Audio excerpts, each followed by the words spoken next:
Hello everyone, I am Dr. N.P. Singh, working as Senior Consultant, Healing Hospital, Sector 34, Chandigarh. आज हम diabetes के बारे में कुछ चर्चा करेंगे। डायबिटीज़ एक बहुत ही खतरनाक बीमारी, कहना ऐसे वर्ड यूज़ कर रहा हूँ because it's very very common disease. 7.7 crore population of India में लोग हैं जिनको डायबिटीज़ है। और बस हम कहते हैं भी India is a diabetic capital of the world.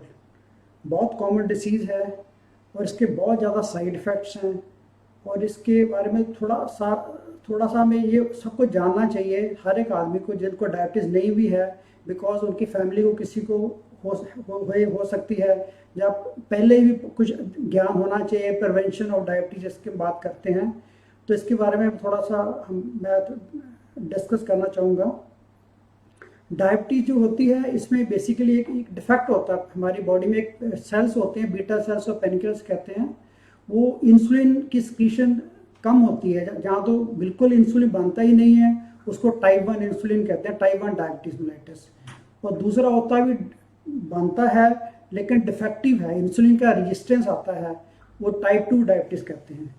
जो टाइप 1 डायबिटीज़ होती है ये बच्चों में होती है, यंग एज 6, 7, 8 साल। और टाइप 2 डायबिटीज़ यूजली आफ्टर 30-40, पहले तो 50 साल के बाद होती है, आजकल विद मॉडर्न लाइफस्टाइल 30 के बाद ही आनी शुरू हो गई है। और इसके सिम्टम्स क्या होते हैं? बेसिक डिफेक्ट मैंने बता दिया। इससे क्या होता है, इंसुलिन का काम क्या करता है? Insulin is a hormone which transport glucose को लेके, जो की होती है एक तरह की, it transport glucose to the cells. अगर क्योंकि इससे source glucose is source of energy, जो हम खाते हैं पेट में जाता है और उसमें ग्लूकोज बनता है। और उसको इंसुलिन जी एक ऐसा हार्मोन है which takes is to the various cells, like in muscle में लेके जाएगा, लिवर में लेके जाएगा, और सारा बॉडी को वैसे भी हमें बॉडी को एज ए फ्यूल है, एनर्जी है ग्लूकोज, उसको यूज करना है। इंसुलिन इज ए की। अगर इंसुलिन नहीं होएगा तो क्या होएगा भी ग्लूकोज ब्लड में मात्रा उसकी बहुत ज़्यादा हो जाएगी। इसको हाइपरग्लाइसीमिया कहते हैं, access glucose in the blood, hyperglycaemia. और सारे जो भी साइड इफेक्ट्स हैं, जो भी सिम्टम्स हैं, वो उसी कारण ही बनते हैं, बिकॉज बॉडी में बहुत ज़्यादा ग्लूकोज इकट्ठा हो जाता है ब्लड के अंदर। तो इसके सबसे पहले सिम्टम्स बताऊंगा मैं, पेशेंट को क्या सिम्टम्स हो सकते हैं डायबिटीज़ के। सबसे पहले जैसे पेशेंट को एक तरह का जैसे पॉली यूरिया कहते हैं, मतलब यूरिन बहुत फ्रिक्वेंटली जाना पड़ता है। पॉलीडिप्सिया, प्यास, थर्स्ट ज़्यादा शुरू हो जाती है। और पॉलीफेजिया, और भूख भी ज़्यादा लगती है। ये 3 हम करते हैं, 3 सिम्टम्स। बट ऐसा नहीं भी सारे पेशेंट्स को होता ही है।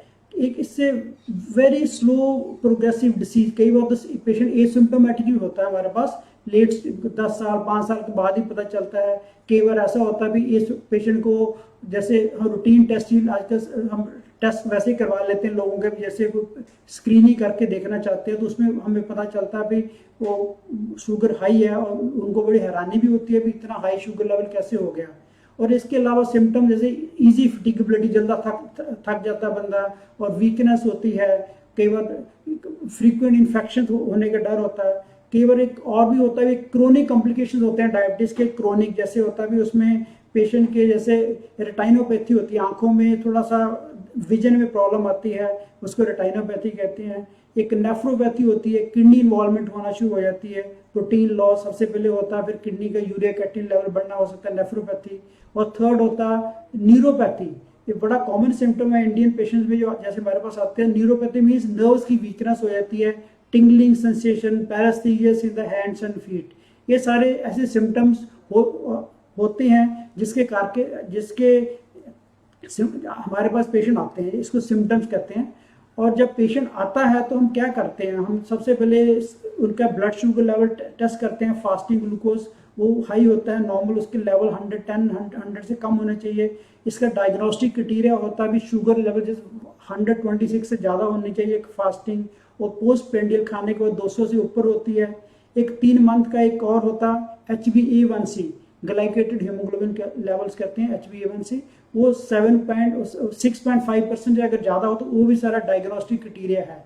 इससे पहले एक और चीज़ होती है, उसको हम कहते हैं प्री डायबिटीज, और इसका और दूसरा नाम है इम्पेयर्ड फास्टिंग ग्लूकोज। इसका मतलब ये पेशेंट को पूरी डायबिटीज अभी तक पहुंचा नहीं है, लेकिन वो डायबिटीज स्टेज में जा सकता है। उसमें क्या होता है, शुगर लेवल्स 126 से ज़्यादा नहीं होते, बल्कि कम होते हैं, बट हाई होते हैं। तो ऐसे वो उसको प्री डायबिटीज हम लेबल करेंगे। इसका सिग्निफिकेंस क्या है, अभी सपोज किसी को प्री डायबिटीज डिक्लेयर करती है तो उसको एक्चुअली अवेयरनेस हो जाती है। डॉक्टर, हम एज ए डॉक्टर हम उनको अवेयरनेस देते हैं कि आपको डायबिटीज ऑलमोस्ट होने का डर है, हो कभी भी हो सकती है। तो उसको हम सारा एजुकेट करते हैं कि कैसे आपको क्या क्या करना चाहिए कि आपको डायबिटीज ना हो। ये तो प्री डायबिटीज हो गया और डायबिटीज हो गया। एक डायग्नोस्टिक क्राइटेरिया मैंने बता दिया भी हमने डायग्नोस कैसे करना है। उसके अलावा जब हम पेशेंट आता है हमारे पास, हम सारे टेस्ट करके देखते हैं उनके, जैसे रूटीन टेस्ट करते हैं उसको, हीमोग्राम होता है, हीमोग्लोबिन, TLC, देन उसका लिपिड प्रोफाइल होता है, कोलेस्ट्रॉल लेवल्स वगैरह देखते हैं, liver function test, kidney function test, आंखों का टेस्ट, फंडस एग्जामिनेशन, ये सारा हम डायग्नोस्टिक वर्कअप बहुत जरूरी होता है। क्यों होता है? बिकॉज जो डायबिटिक है it's a very bad disease in many ways, because it has lot of complications. चलो मैं सीधा टेस्ट के बाद कॉम्प्लिकेशन पे आ जाता हूँ। सिम्टम्स बता दिए मैंने आपको, इसका डायग्नोस्टिक क्राइटेरिया बता दिया। फिर let's talk about the complications of diabetes. दो तरह के कॉम्प्लिकेशंस होते हैं, एक होता है अक्यूट कॉम्प्लिकेशन, जो अक्यूट का मतलब होता है बहुत ही कम समय के दौरान हो जाए जो। एक होता है क्रोनिक कॉम्प्लिकेशन। क्रोनिक का मतलब होता है जो long duration, it can be few months, few years of diabetes. Acute complications में जैसे होता है पेशेंट कई बार डायबिटिक कीटोएसिडोसिस होता है। इसमें क्या होता है, बॉडी में एसिड बनना शुरू हो जाता है, जिसको मेटाबॉलिक एसिडोसिस कहते हैं। शुगर लेवल्स बहुत ही ज़्यादा हाई हो जाते हैं, 400, 500, 600 तक पहुंच जाते हैं। इसको DKA, डायबिटिक कीटोएसिडोसिस, ये बहुत ही कॉमन कॉम्प्लिकेशन है इन चिल्ड्रन, क्योंकि चिल्ड्रन में सडनली शुगर राइज हो जाते हैं और जो डायबिटीज का डेवलपमेंट होती है वो सडन होता है। कई बार तो बच्चों में पेरेंट्स को पता भी नहीं होता भी उनको डायबिटीज है, लेकिन as a first presentation diabetic ketoacidosis, उसमें पेशेंट को एडमिट कराना पड़ता है। इससे वेरी सीरियस मेडिकल इमरजेंसी। तो उसमें क्या करते हैं, पेशेंट को एडमिट करके उसका इंसुलिन का इन्फ्यूजन्स देते हैं और IV फ्लूइड्स देते हैं, और मेटाबॉलिक एसिडोसिस होता है उसको करेक्ट करते हैं, सारे जो इलेक्ट्रोलाइट इम्बैलेंस होता है उसको देखते हैं। तो ये तो अक्यूट कॉम्प्लिकेशन हो गई। और एक होता है क्रोनिक कॉम्प्लिकेशन। क्रोनिक कॉम्प्लिकेशन का मतलब होता है भी जो लॉन्ग स्टैंडिंग कॉम्प्लिकेशन होते हैं, उसमें सबसे जरूरी है जैसे this is a disease which can affect each and every organ of your body. जैसे हार्ट को ले लो, हार्ट में जितना भी होता है कार्डिक डिसीजेज होती हैं, क्योंकि इसमें डिसलिपिडीमिया कहते हैं। डिसलिपिडीमिया मीन्स आपका कोलेस्ट्रॉल लेवल से स्पेशली LDL लेवल हाई हो जाता है, ट्राइग्लिसराइड लेवल हाई हो जाता है, या हार्ट में एथेरोस्क्लेरोसिस। एथेरोस्क्लेरोसिस का मतलब होता है cholesterol deposition inside with in the vessels. जो कोलेस्ट्रॉल डेपोजिशन है उसके नैरो जो आर्टरीज होती है हार्ट को, कोरोनरी आर्टरीज, उसकी नैरोइंग हो जाती है। तो वो सारा उसी से हार्ट अटैक होता है, और सारा हार्ट डिसीज जो बहुत ही कॉमन रैम्पेंट है आजकल वो हो रही है, वो होता है हार्ट डिसीज। देन स्ट्रोक, इससे जो डायबिटिक्स है it's very good, very I would say A risk factor for stroke. जिनको डायबिटीज होता है उनके काफ़ी स्ट्रोक होने के चांसेस बहुत ज़्यादा बढ़ जाते हैं। देन जो मैंने पहले बताया भी, इनको chronic micro and macrovascular complications कैसे, रेटाइनोपैथी है, आंखों में प्रॉब्लम आने, विजन की problems, nephropathy, kidney problem, neuropathy, nerves की प्रॉब्लम हो जाती है। ये सारी क्रोनिक कॉम्प्लिकेशन में आता है। और इसके अलावा डायबिटिक फुट हो जाता है, कभी इन्फेक्शन ऐसे हो जाती है, अल्सर हो जाते हैं, डायबिटिक अल्सर हो जाते हैं, और इवन जॉइंट्स की इन्वॉल्वमेंट हो जाती है। ये सारे क्रोनिक कॉम्प्लिकेशंस ऑफ डायबिटीज है। और इसके ये सारा जानने के बाद हम मैनेजमेंट पे बात कर लेते हैं भी इसका ट्रीटमेंट क्या है। सबसे पहले अवेयरनेस होनी चाहिए। जैसे पेशेंट्स जैसे जिनको फैमिली हिस्ट्री और डायबिटीज है, उनको मैं ये कहता हूँ, पेशेंट्स भी जब आते हैं तो उनको एजुकेट करता हूँ, आप अपनी स्क्रीनिंग करना बड़ा जरूरी है। अपने सबसे पहले अपने बच्चों का सबका स्क्रीनिंग कराओ, because diabetes can be asymptomatic screening.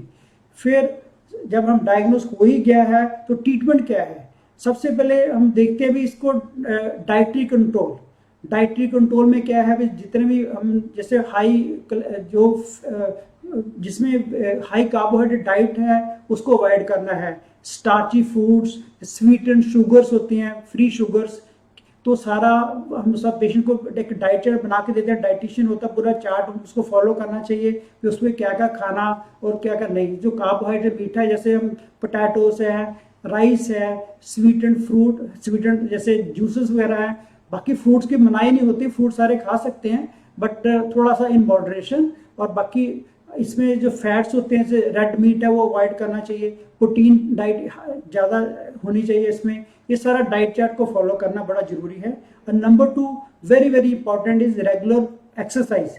Minimum 45 minutes walk चाहे करो या रेगुलर कोई भी ब्रिस्क वॉक या एक्सरसाइज करना बहुत ही जरूरी है, बिकॉज इससे ही आपका शुगर लेवल कम होता है।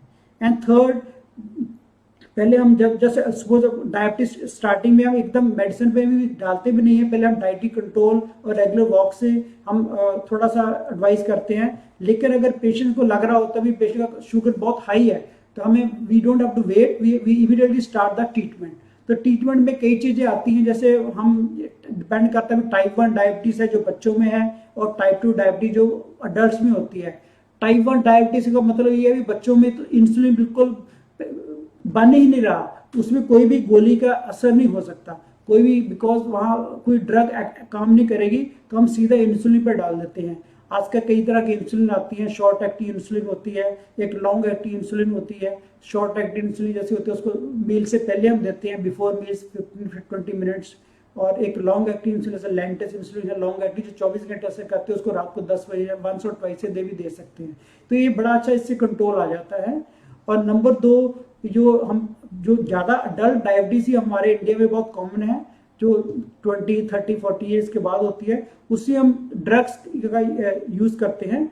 आजकल कई नई ड्रग्स भी आ गई हैं, तो we have to see the patient as a whole. ये नहीं, हमारा एम ये नहीं होना चाहिए भी सिर्फ शुगर को ही लेवल करना है। As a good doctor we tell them, we जैसे ओबीज पेशेंट है, obesity is very common in diabetes, तो ऐसी मेडिसिन नहीं देनी चाहिए जिससे वेट बढ़ सकता है। तो we have to use a drugs which will help in reducing the weight. तो एक मेटफॉर्मिन ड्रग है, जो जिनको डायबिटीज है उनको आइडिया भी होगा भी मेटफॉर्मिन बड़ी अच्छी सी ड्रग है जो हम शुरुआत में देते हैं। बड़े सालों का एक्सपीरियंस है इसकी। 500 मिलीग्राम से स्टार्ट करके we can go up to 1 milligram 1 gram twice a day. फिर उसके बाद आजकल बड़ी ऐसी और ग्लिप्टिन ग्रुप ऑफ ड्रग्स है, लीनाग्लिप्टिन है, सिटाग्लिप्टिन है, ठीक है, ये ड्रग्स आ गई है। और भी जैसे ओरल हाइपोग्लाइसेमिक एजेंट्स होते हैं, जैसे ग्लिमिप्राइड होता है और ग्लाइकोलाजाइड है।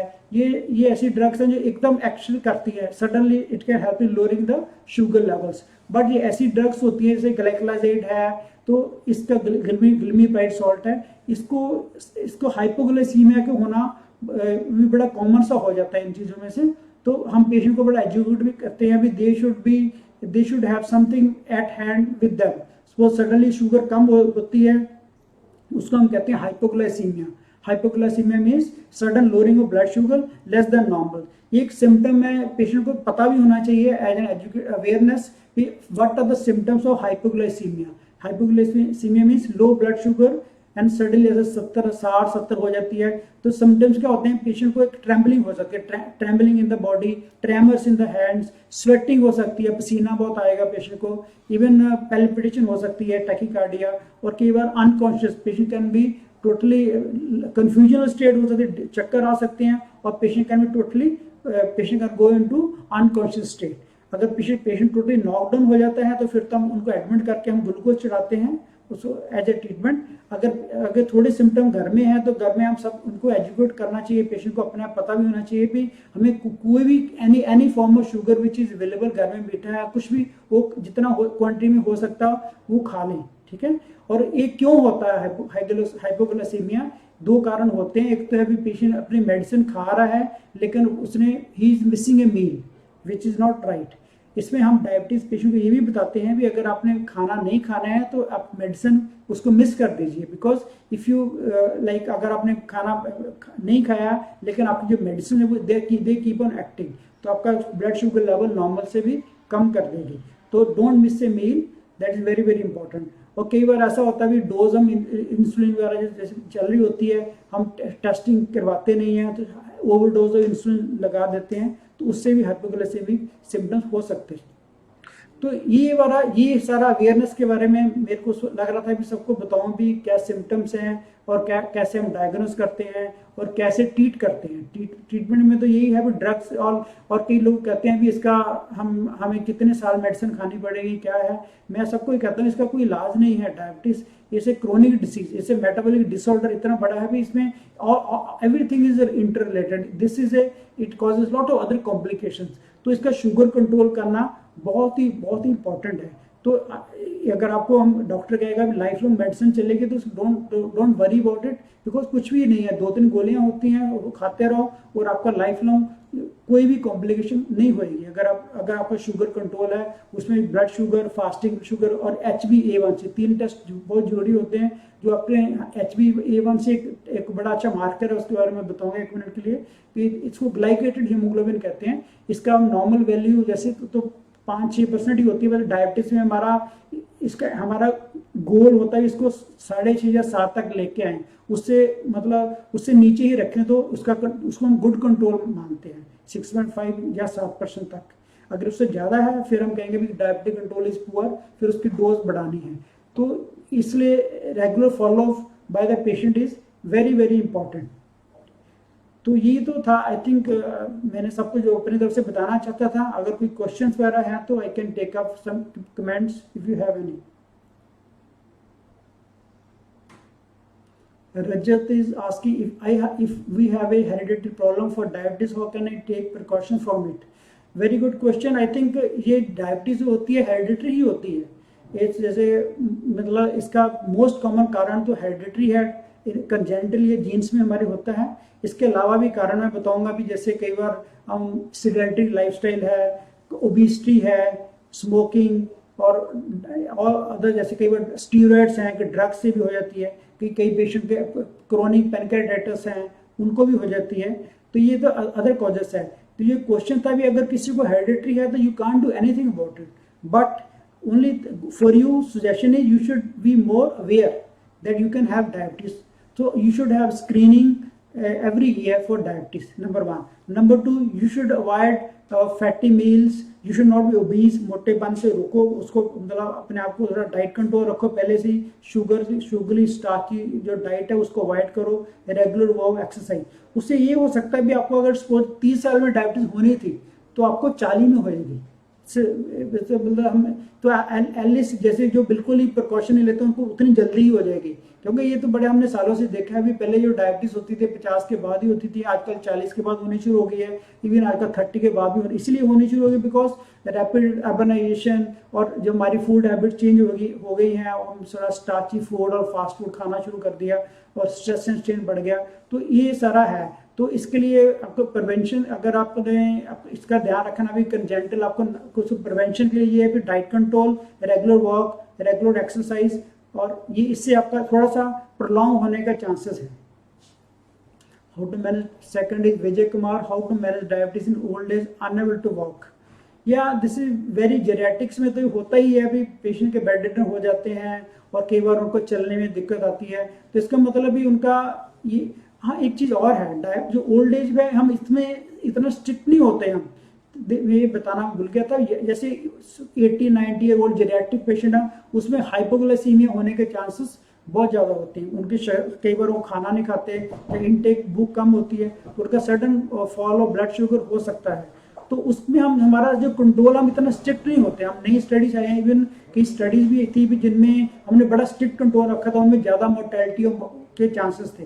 तो उसमें हम कहते हैं भी चलो कोई बात नहीं, उनका अगर आपका शुगर जैसे 100, ये नहीं भी 100 ही होनी चाहिए, 120 तक भी हमें चल जाता है। HbA1c लेवल 7% से ऊपर भी थोड़ा सा हम 7.5% तक ही मेरे लिए उनके लिए ठीक है। तो उनके लिए ये है भी, बाकी उनका तो डाइटरी मैनेजमेंट उसके लिए ये है भी थोड़ा सा उनका जो कंट्रोल है उसको थोड़ा सा इतना आइडियल कंट्रोल ना हो वो भी चल जाएगा, ठीक है। बाकी ड्रग्स वगैरह तो सारी उनको देनी ही पड़ेगी, वैसे सेम चीज है। Raman Preet is asking what are the dietary management diabetes. Dietary management में तो सबसे पहले ये होता है भी जो हाई कार्बोहाइड्रेट डाइट है उसको अवॉइड करना चाहिए। High carbohydrates diet means starchy foods होते हैं, जैसे हमारा एक्चुअली इंडिया में ये पंगा है भी हम लोग थोड़ा सा ज़्यादा ही का हाई कार्बोहाइड्रेट खाते हैं शुरू से ही, इसलिए we are diabetic capital of the world. Maximum cases काफ़ी ज़्यादा इंडिया में डायबिटीज़ करके इसलिए है। इस पर जो हम ट्रेडिशनल हमारा है भी, खूब सारा रोटी खानी है, स्टार्ची फूड्स है, वो थोड़ा सा कम खाएं, उसका जितना एक बैलेंस मेंटेन करना चाहिए। और जैसे राइस, पोटैटोस हैं, इसको भी कम खाएं। और स्वीटेंड जो होते हैं फ्रूट्स बहुत ज़्यादा, उसको थोड़ा सा कम खाएं। बाकी सारे फ्रूट खा सकते हैं। और जूसेस वगैरह मैं कहता हूँ थोड़ा सा जूस वगैरह भी ना लें। और पॉली अनसैचुरेटेड फैट्स होते हैं, जैसे ड्राई फ्रूट्स वगैरह ज़्यादा खा सकते हैं इसमें। और जो सैचुरेटेड फैट्स होते हैं जैसे रेड मीट है, और ये थोड़ा अवॉइड करें। और प्रोटीन, थोड़ा सा प्रोटीन की इंटेक भी इसमें बढ़ानी चाहिए। बड़े अच्छे चार्ट्स बनाते हैं हम लोग, हमें डायबिटिक चार्ट हम सबको देते हैं, उसको फॉलो करें। तो ये डाइटी के लिए, मतलब डायबिटीज कंट्रोल की बहुत अच्छी चीज़ है। सबसे पहले आप यही कहते हैं पिलर्स है डायबिटिक मैनेजमेंट का, dieting control and regular walk and exercise.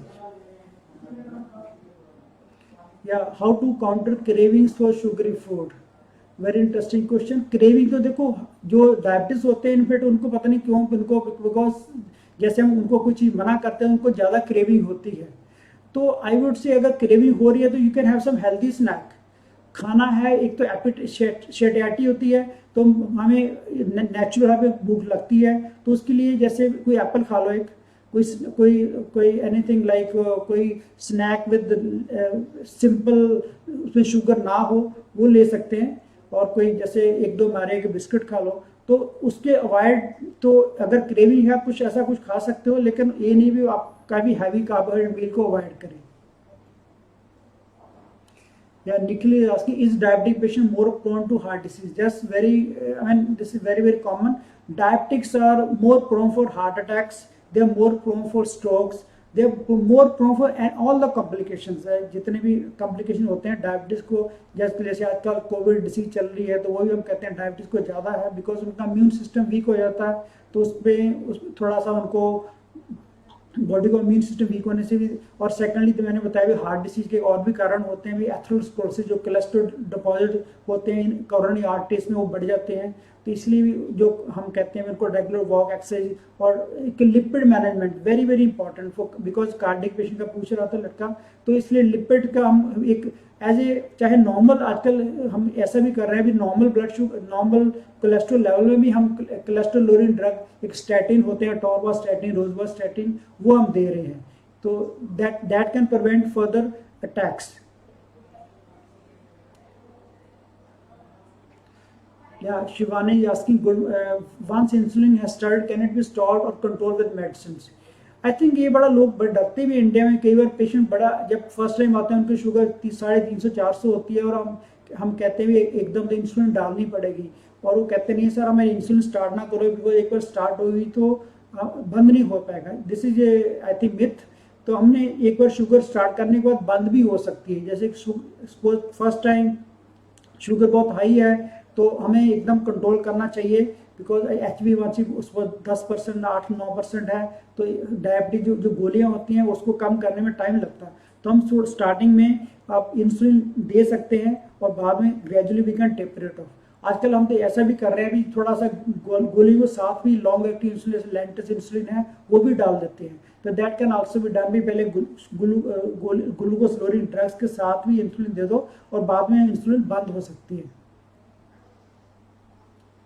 Next, Gurkripal is asking, which medicine to avoid or change of for BP and diabetes in COVID-19 time? ऐसा कुछ भी नहीं है भी हमने कोई, अभी जैसे पहले लोग कह रहे, जैसे बीपी मेडिसिन का कह रहे थे भी, जैसे ARB angiotensin receptor blocker, losartan वगैरह है, टेलमिसार्टन, इसको बंद करो। आजकल कोई ऐसी मेडिसिन नहीं है भी, कोई कोविड करके कोई भी ब्लड प्रेशर मेडिसिन या शुगर मेडिसिन कोई भी चेंज करने की जरूरत नहीं है, उसमें कोई भी इफेक्ट नहीं करता। ये तो हो गया है, which food should diabetic patient avoid eating. Next is Vikas, is in diabetes which fruits is safe? I think all fruits are safe in diabetes. जैसे हम कहते हैं भी सिट्रस फ्रूट्स है वो ज़्यादा खा सकते हैं, और इवन गावा ले सकते हैं, और even apple is good. So all food, even जो बहुत ही स्टार्ची जैसे होते हैं जिसमें sugar levels are very high, like you should avoid maybe grapes, and otherwise you can have any fruit. Why do Ishita is asking, why do the eyes of a diabetic person become weak? Also loss of muscle and weakening of legs, and how it can be corrected?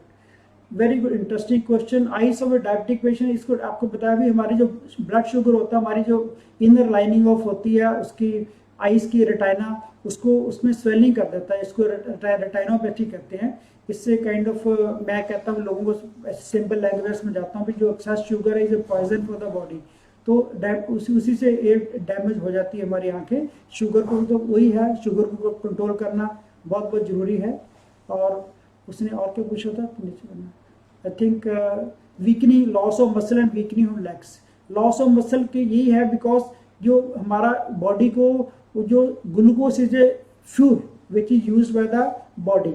जब insulin की deficiency होती है वो fuel मिलता नहीं है, वो blood में पड़ा रहता है हाई शुगर. और जो मसल को यूटिलाइज करना है, मसल नीड्स मोर फ्यूल, लेकिन मसल को और वो मिलता नहीं है, तो उसमें वीकनिंग ऑफ मसल हो जाती है उसमें, because the deficiency of fuel required, तो this is muscle loss. Can we take some other medication replacement of insulin? Yes, we can.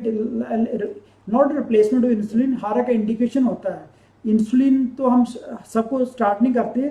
जो मैंने बताया ओनली टाइप 1 डायबिटीज़ में, जो बच्चों में डायबिटीज़ होती है उसमें इंसुलिन लगाते हैं. जो बड़ों में तो बेसिकली हम ग्लूकोज लोरिन ड्रग से स्टार्ट करते हैं, मेटफॉर्मिन स्टार्ट कर देते हैं. फिर हम ग्लिबिन, जैसे नए नए सॉल्ट है, ग्लाइकोलाइड है, आजकल स्टैटिक के और भी ड्रग्स हैं which we can use for control of diabetes. Alvina is asking, can a diabetic patient stay on OHA throughout the life or insulin has to be started at some stage? Yes, I think you can stay on oral hypoglycemic drugs for lifelong. Yes, if you are very careful. Like क्योंकि sugar जो अगर हम एक diabetic memory होती है, मैं आपको एक चीज़ बताना चाहूँगा भी, एक नॉट डायबिटिक मेटाबॉलिक मेमोरी कहते हैं कि जैसे फर्स्ट टाइम हमारे पास पेशेंट आता है, शुगर बड़ी हाई होते हैं 300 400 500, तो उस टाइम कई लोग तो ऐसे होते हैं भी 2-2 साल आते नहीं हैं. वो कहते हैं सर मैंने दवाई स्टार्ट नहीं करनी, अगर मेरी दवाई स्टार्ट होगी तो मेरे को बड़ी प्रॉब्लम होएगी. और वो कहते हैं कि मैं डाइट से कंट्रोल कर रहा हूँ. लेकिन वो बड़ा क्रूशियल टाइम होता है इनिशियल जब डायग्नोसिस ऑफ डायबिटीज़ में, तो तब हमें चाहिए भी हमें उस टाइम शुगर का अच्छा कंट्रोल करें. तब बहुत ही अच्छी ड्रग्स देनी चाहिए और लेनी भी चाहिए पेशेंट को, और रेगुलर फॉलो भी चाहिए, बिकॉज वो एक तरह का आगे जाके 10 साल 5 साल बाद एक मेटाबॉलिक मेमोरी कहते हैं, उसको हेल्प करेगा. तो जो लोग पहले अच्छा कंट्रोल नहीं होता है तो उनके 10 साल 20 साल बाद क्या होता है भी कंट्रोल, और उनकी रिक्वायरमेंट ऑफ ड्रग्स बढ़ती रहती है. जब ड्रग्स बढ़ जाएगी तो फिर क्या होता है भी, जब एंड हो जाता है, जब बिल्कुल जब हमारा बिल्कुल ही हमारे जो सेल्स हैं बिल्कुल इंसुलिन बनाना बंद ही कर देंगे, और बाकी कई मैकेनिज्म होते हैं इसको कंट्रोल करने को, शुगर कम करने के 4-5 मैकेनिज्म होते हैं, वो सारे सैचुरेट हो जाते हैं. फिर हमें इन वेरी फ्यू पीपल हमें इंसुलिन पे आना पड़ सकता है, पर ये यूनिवर्सल नहीं है भी सबको आना ही पड़ेगा. बहुत पेशेंट होते हैं जिनका लाइफ लॉन्ग ड्रग से ही उनका अच्छा कंट्रोल हो जाता है. पावर यास्ती सर, शुगर डाउन हो रही मेरी माँ की 3 डे से रेगुलर. ओके, तो आई थिंक पवन, अगर शुगर कम हो रही तो आपको डॉक्टर के पास आइए आप. और बेसिकली क्या होएगा भी, इसका मतलब मैंने पहले बताया भी, या तो आपकी ड्रग्स को रिड्यूस करना पड़ेगा और डाइटरी मॉडिफिकेशन बतानी पड़ेगी. और अगर शुगर कम हो रही तो ज़्यादा इंसुलिन की डोज कम करो, अगर इंसुलिन ले रहे हो, और अगर उसकी ड्रग्स भी जो गोलियां उसकी डोज कम करो तो आपकी शुगर कंट्रोल हो जाएगी. How to manage diabetes, I think वही मैं सारा बता ही रहा था. हाउ टू मैनेज डायबिटीज़ सारा मैंने बता ही दिया है.